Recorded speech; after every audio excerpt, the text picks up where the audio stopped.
புது ரூல்ஸ் வந்தாச்சு. ஆதார்ல திருத்தம். இனி தனியாருக்கு அங்கீகாரம். ஆதார் கார்டு வைத்திருக்கும் ஒட்டுமொத்த பேருக்கும் பொருந்தும்படியான விதிகளில் மத்திய மின்னணு மற்றும் தகவல் தொழில்நுட்ப அமைச்சகம் திருத்தம் செய்துள்ளது.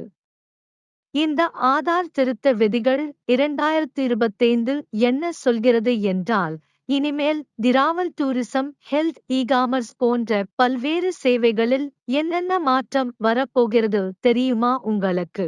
ஆதார் கார்டு வைத்திருப்போருக்கு என்ன நடக்கும் உள்ளிட்ட முழு விவரங்களையும் இப்போது தெரிந்து கொள்ளலாம்.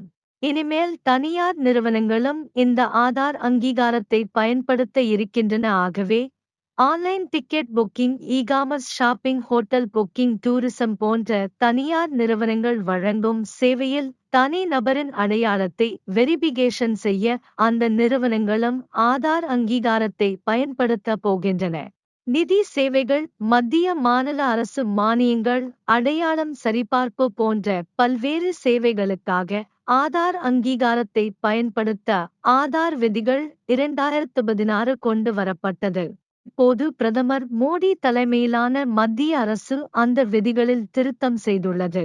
இந்த ஆதார் திருத்த விதிகள் 2025 என்ன சொல்கிறது? இந்த விதிகளின்படி அரசாங்கம் மட்டுமல்லாமல் தனியார் நிறுவனங்களும் ஆதார் அங்கீகாரத்தை பயன்படுத்திக் கொள்ள அதிகாரம் வழங்கப்படுகிறது. இ-காமர்ஸ், டிராவல் டூரிசம், ஹெல்த் மற்றும் ஹாஸ்பிடாலிட்டி போன்ற பொது நலன் சார்ந்த பல்வேறு சேவைகள் வழங்குவதில் இனிமேல் தனியார் நிறுவனங்களும் ஆதார் கார்டு வைத்திருப்போரிடம் ஆதார் அங்கீகாரத்தை கேட்க முடியும். ஆனால் இந்த ஆதார் அங்கீகாரத்தை தனியார் நிறுவனங்கள் எளிதாக பெற்றுவிட முடியாது. இதை பெற முதலில் மத்திய, மாநில அரசுகளின் தேவைகள் மற்றும் கட்டுப்பாடுகளுக்கு உட்பட்டு விண்ணப்பிக்க வேண்டும். இதை UIDAI என்று சுருக்கமாக அழைக்கப்படுகிறது. இந்திய தனித்துவ அடையாள ஆணையம் ஆனது வெரிபிகேஷன் செய்யும். அதன் பிறகு UIDAI ஆனது மத்திய மின்னணு மற்றும் தகவல் தொழில்நுட்ப அமைச்சகத்துக்கு பரிந்துரைக்கும். இது முடிந்த பிறகு தனியார் நிறுவனங்களுக்கு ஆதார் அங்கீகாரத்தை பயன்படுத்த அனுமதி கிடைக்கும். இருப்பினும் இறுதியாக அந்த நிறுவனங்கள் பயன்படுத்தும் சேவையை பொறுத்து மத்திய, மாநில அல்லது துறை சார்ந்த ஒப்புதலை பெற வேண்டியிருக்கும். இப்படியான கட்டங்களுக்கு பிறகே தனியார் நிறுவனங்கள் ஆதார் அங்கீகாரத்தை பயன்படுத்த முடியும். இது ஒரு பொதுவான சேவை மட்டுமல்ல. ஆதார் அங்கீகாரம் என்பதே தனிப்பட்ட நபர்களை உள்ளடக்கியதாகும். அதாவது ஆதார் கார்டு வைத்திருக்கும் ஒருவர் நிதி சேவை, வணிக சேவை, அரசு திட்டங்களை பெறுதல் போன்ற பலவற்றுக்கு இது பயன்படுத்தப்படுகிறது. இந்த சேவைகளை பெறும் நபரின் அடையாளங்களை உறுதிப்படுத்த அவர்களிடம் ஆதார் அங்கீகாரம் கோரப்படுகிறது.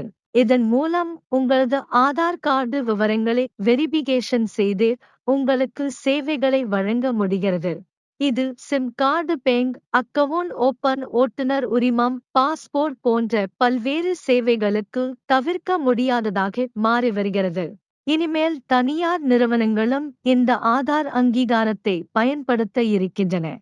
ஆகவே online ticket booking, e-commerce, shopping, hotel booking, tourism போன்ற தனியார் நிறுவனங்கள் வழங்கும் சேவையில் தனி நபரின் அடையாளத்தை வெரிபிகேஷன் செய்ய அந்த நிறுவனங்களும் ஆதார் அங்கீகாரத்தை பயன்படுத்த போகின்றன.